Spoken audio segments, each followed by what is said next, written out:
என்று பாசமானவர்கள் கண்டு வாசிப்பார்கள். கர்த்தருடைய பரிசுத்த நாமத்திற்கு மகிமை உண்டாவதாக.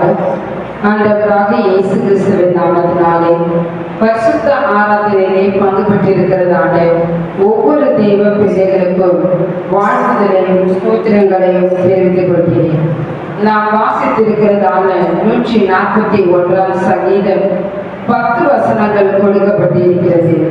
இவ்வசனங்களிலே பார்க்கும் பொழுது துன்மார்க்கரிடமிருந்து பாதுகாப்பிற்காக உருக்கமான ஒரு வேண்டுதலை குறித்துதான் இந்த வேத பகுதியிலே நாம் பார்க்கிறோம்.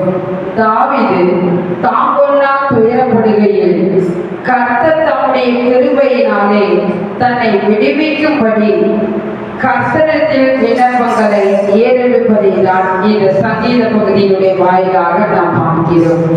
இந்த சங்கீத பகுதியிலே நாம் பார்க்கும் பொழுது கர்த்தர் நம்முடைய தியானத்திற்கு எடுத்துக் கொடுத்ததான வசனம் 5ஆம் வசனத்தை நாம் வாசிப்போம்.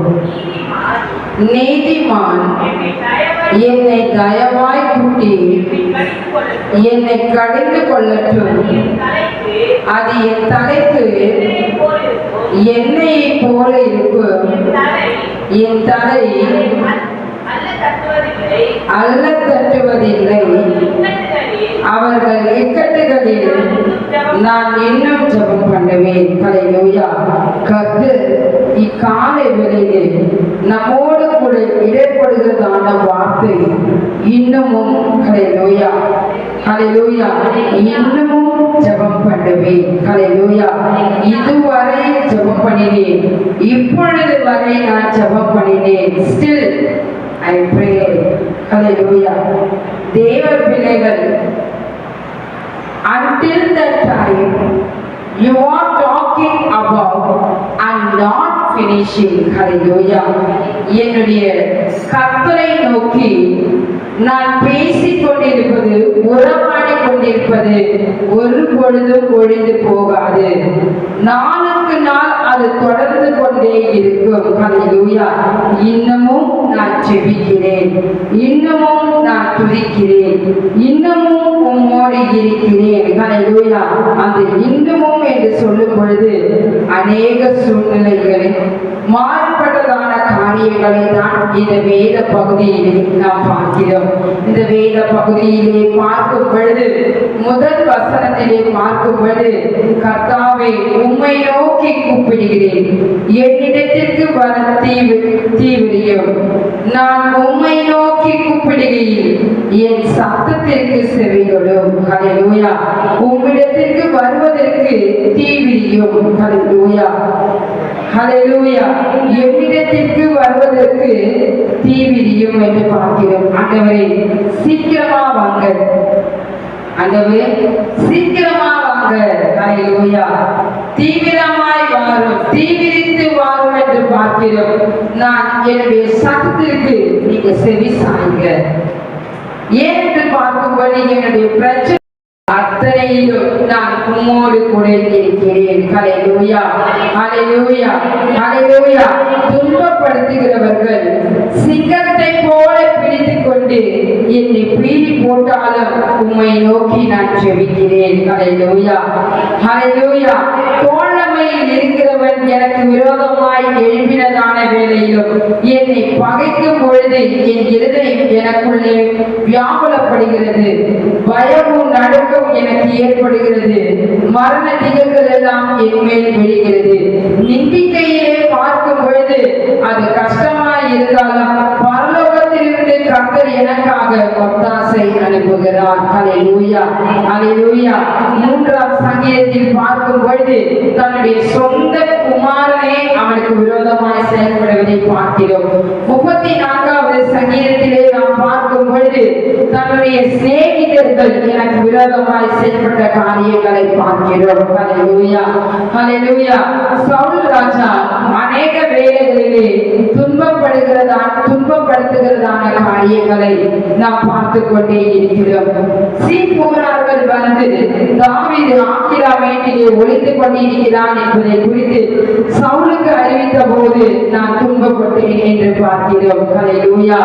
பென்யமீன் ஆகிய சிமேயை தூசிக்கும் பொழுது கர்த்தரை தாவீது மகிமைப்படுத்திக் கொண்டே இருந்தான் என்று பார்க்கிறோம். ஹல்லேலூயா. 22 சாமுவேல் புஸ்தகத்திலே பார்க்கும் பொழுது 22ஆம் அதிகாரத்திலேயும் 18வது சங்கீதத்தை நாம் பார்க்கும் பொழுது கர்த்தர் தாவீதினுடைய எல்லா சத்துருக்களுக்கும் நீங்களாக்கி விடுவித்த போது அவன் இளைப்பாறின போது எழுதப்பட்டதான சங்கீதமாக இருக்கிறது. ஹல்லேலூயா. தாவீதினுடைய வாழ்க்கையிலே மரணத்திற்கு ஒரு அடி மட்டும்தான் தூரமாய் இருந்தது என்று பார்க்கிறோம். சவுல் ராஜாவினாலே அநேக இடர்கள், அநேக துன்பங்கள், அநேக இடத்திலே அடைக்கலத்தை தேடிக்கொண்டு அவன் ஓடிக்கொண்டே இருந்தான் என்று பார்க்கிறோம். ஹல்லேலூயா. இவைகள் எல்லாவற்றும் என்னுடைய வாழ்க்கை இருப்பினும் நான் இன்னமும் உம்மோடு இருக்கிறேன். 139 சங்கீதம் 18ஆம் வசனத்தை நாம் வாசிப்போம். அவைகளை நான் எண்ண போனால் மணலை பார்க்கிலும் அதிகமாக நான் விழிக்கும் பொழுது இன்னமும் உன் அண்டையில் இருக்கிறேன். ஸ்டில் என்னுடைய பிரச்சனைகள் எவ்வளவு இருக்கிறது அவ்வளவாய் நான் கர்த்தருடைய அண்டையில் இருக்கிறேன். பிரச்சனைகள் நேரத்திலே துயரப்படுகிற வேளையிலே நாம் மனம் துவண்டு போகிறோம். மாறாக தேவ பிள்ளைகள் மனம் துவளாமல் நாம் கர்த்தருடைய அண்டையிலே இருக்கிறவர்களாக இருக்க வேண்டும். ஹல்லேலூயா. ஹல்லேலூயா. கர்த்தரின் நிமித்தமாக நீங்கள் துன்பப்பட்டால் பாக்கியவான்களாக இருக்கிறோம், விசேஷித்தவர்களாக இருக்கிறோம். ஒருவர் தேவ பக்தியாய் நடக்க மனதாய் இருந்தாலே அவன் அதிகமாய் துன்பப்படுவான் என்று பார்க்கிறோம். ஹல்லேலூயா. தேவ பிள்ளைகளுக்கு துன்பங்கள் வந்தாலும் சோதனைகள் வந்தாலும் அவைகள் எல்லாவற்றையும் தாங்கத்தக்கதான ஒரு பலனையும் அவைகளிலிருந்து தப்பித்துக் கொள்ளக்கூடியதான போக்கையும் அவர் உண்டாக்குவதற்கு வல்லவராக இருக்கிறார். ஹல்லேலூயா. நம்முடைய ஆத்துமா எப்பொழுதும் கர்த்தரை அண்டிக் கொள்ள வேண்டும், அவருடைய அண்டையிலே இருக்க வேண்டும். அவரை அண்டிக் கொள்கிறவர்கள் பாக்கியவான்கள். அண்டிக் கொள்கிறவர்களுக்கு அவர் கேடகமாக இருக்கிறார். ஹல்லேலூயா. தேவ பிள்ளைகள் நாம் உன்னதமானவருடைய மறைவிலும் சர்வ வல்லவருடைய நிழலில் தங்குவதினாலே எத்திக்கும் எந்த நாளிலும் நம்மை அணுகுவதில்லை என்று பார்க்கிறோம். ஹல்லேலூயா. ஹல்லேலூயா. தேவனை நோக்கி இருக்கிறதான ஒவ்வொரு பிள்ளைகளுக்கும் எல்லா விக்கிரங்கள் எல்லாம் கடந்து போக மட்டும் அவருடைய செட்டை மறைவிலே நாம் வந்தடைகிறவர்களாக இருக்கிறோம். ஹல்லேலூயா. ஹல்லேலூயா. தேவ கிருபை உனக்கு அருமையாக இருக்கிறது. அதனால்தான் அவருடைய செட்டைகளின் நிழலிலே நாம் வந்தடைகிறோம்.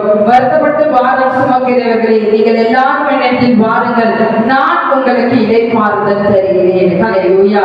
பாரத்தோடு இருக்கிறதான ஒவ்வொரு தேவ பிள்ளைகளுக்கும் இக்காலை வேளையிலே தேவனாகிய கர்த்தர் இளைப்பாறுதலையும் சமாதானத்தையும் கட்டளையிடுவாராக. ஹல்லேலூயா. ஹல்லேலூயா. பிரச்சனைகள் இருந்தாலும் கர்த்தருடைய அண்டையில் இருக்க வேண்டும். இன்னமும் உன் அண்டையில் இருக்கிறேன். ஹல்லேலூயா.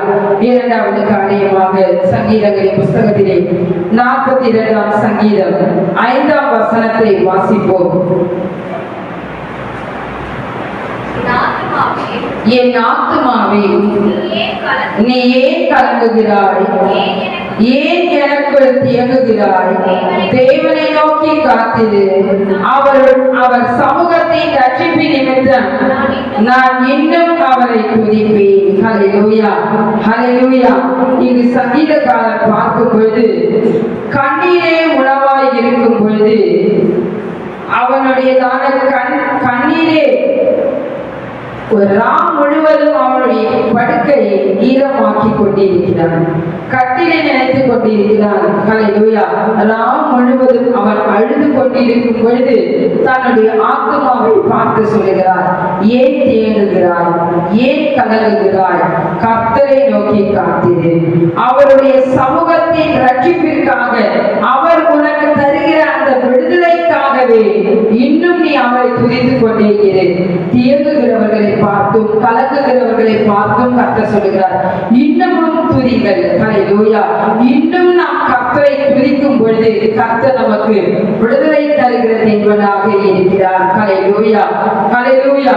எப்பொழுதும் தேவ பிள்ளைகள் கர்த்தரை நம்பிக்கொண்டிருந்து மேலும் அவரை துதிக்கிறவர்களாக இருக்க வேண்டும். மரண வாசல்களில் இருந்து கர்த்தர் நம்மை தூக்கிவிட்டபடினாலே அவரை நோக்கி நாம் துதிக்கிறவர்களாக இருக்க வேண்டும். ஜீவனை பார்க்கிலும் அவருடைய கிருபை நமக்கு நல்லதாய் இருக்கிறது. என் உதடுகள் எப்பொழுதும் கர்த்தரை துதித்துக் கொண்டே இருக்கும். ஹல்லேலூயா. ஜீவனுள்ள மட்டும் நான் கர்த்தரை துதிப்பேன். உயிரோடு இருக்கும் நாளெல்லாம் நான் கர்த்தரை துதிப்பேன். உள்ளளவும் என் தேவனை நான் கீர்த்தனம் பண்ணிக்கொண்டே இருக்கிறேன். ஹல்லேலூயா. தேவ பிள்ளைகளுக்கு பிரச்சனைகள் நேரத்திலே நமக்கு ஆலோசனைகளை கர்த்தர் தருகிறார். எனக்கு ஆலோசனை தந்த கர்த்தரை நான் துதிக்கிறேன். ஹல்லேலூயா, ஹல்லேலூயா. தேவ பிள்ளைகள் எல்லா சூழ்நிலைகளிலும் நாம் கர்த்தரை முழு இருதயத்தோடு துதிக்கும் பொழுது தேவனாகிய கர்த்தர் நம் ஒவ்வொருவரையும் நிறைவாய் ஆசீர்வதிப்பாராக. ஹல்லேலூயா. நாம் வாசித்த வேத வசனத்திலே இன்னமும் ஜெபம் பண்ணுவேன் என்று பார்க்கிறோம். முதல்ல பார்த்தோம், இன்னமும் உம்மோடு இருக்கிறேன். இரண்டாவதாக, இன்னமும் உம்மை துதிப்பேன். மூன்றாவதாக, இன்னமும் ஜெபம் பண்ணுவேன். 141 சங்கீதம் 5வது வசனத்திலே சொல்லப்பட்டிருக்கிறது. வேதாகமத்திலே கர்த்தர் மேல் உன் பாரத்தை வைத்துவிடு, அவர் உன்னை ஆதரிப்பார். நீதிமானை ஒரு பொழுதும் தள்ளாட விட்டார். அவர் உங்களை விசாரிக்கிறவரானபடியினால் உங்கள் கவலைகள் எல்லாம் அவர் மேல் வைத்து விடுங்கள். ஹல்லேலூயா. தாங்க முடியாத பிரச்சனைகள், சுமக்க முடியாததான பாரமான காரியங்கள் எல்லாவற்றையும் தேவ சமூகத்தில் நாம் இறக்கி வைக்கிறவர்களாக இருக்க வேண்டும். தேவ பிள்ளைகள் எந்த நாட்களிலும் செபிக்கிறதான தேவ பிள்ளைகளுக்கு கர்த்தர் ஆசீர்வாதங்களை தருகிறார். ஜெபம் உன்னுடைய வாழ்க்கையில் இருக்கும் பொழுது விசுவாசம், நம்பிக்கை உனக்குள்ளே அதிகமாக உருவாக்குகிறது. ஆக தேவ பிள்ளைகள் கர்த்தர் மீது நம்முடைய பாரத்தை வைக்க வேண்டும். ஒன்றையும் குறித்து நாம் கவலைப்படாமல் எல்லாவற்றை குறித்ததான விண்ணப்பங்களை ஸ்தோத்திரத்தோடு கூட தேவனுக்கு நாம் தெரியப்படுத்துகிறவர்களாக இருக்க வேண்டும். தேவ பிள்ளைகள் நமக்கு தெரிய வேண்டும், ஜெபிக்கும் பொழுது கர்த்தர் எனக்கு ஆசீர்வாதங்களை தருகிறார். ஹல்லேலூயா. சோதனைக்கு உட்படாதபடிக்கு விழித்திருந்து ஜெபிக்க வேண்டும். சோதனை அதிலும் நாம் சோர்விடாமல் ஜெபிக்கிறவர்களாக இருக்க வேண்டும். ஆக தேவ பிள்ளைகள் சோர்ந்து போகாமல் ஜெபிக்கிற ஒவ்வொரு தேவ பிள்ளைகளுடைய வாழ்க்கையிலும் கர்த்தர் அற்புதங்களை செய்கிறார். இரவும் பகலும் அவரை நோக்கி நீ ஜெபிக்கும் பொழுது உன்னுடைய வாழ்க்கையிலே சீக்கிரமாய் நியாயத்தை செய்கிற தேவனாக இருக்கிறார். தாவீதினுடைய வாழ்க்கையிலே எல்லா சத்துருக்களுக்கும் நீங்களாக்கி வீழ்த்து கர்த்தரை அவன் மகிமைப்படுத்தினான் என்று பார்க்கிறோம். 3 காரியங்கள் சொல்லப்பட்டிருக்கிறது. இன்னமும் ஹல்லேலூயா. ஸ்டில் எந்த பிரச்சனைகள் வந்தாலும் எதுவும் என்னை அணுகாது. ஹல்லேலூயா. உறுதியாக நாம் சொல்ல முடியும், கர்த்தரை எனக்கு முன்பாக வைத்திருக்கிறேன், அவர் என்னுடைய வலது பரிசத்தில் இருக்கிறபடியினாலே நான் அசைக்கப்படுவது இல்லை. ஹல்லேலூயா. ஆக தேவ பிள்ளைகள் இன்னமும் உம்மோடு இருக்கிறேன், இன்னமும் உம்மை துதிக்கிறேன், இன்னமும் ஜெபம் பண்ணுகிறேன். ஹல்லேலூயா. கர்த்தர் கொடுத்ததான ஆலோசனையான காரியங்களுக்காக நாம் கர்த்தரை மகிமைப்படுத்துவோம். Praise the Lord, praise the Lord, praise the Lord. Praise the Lord.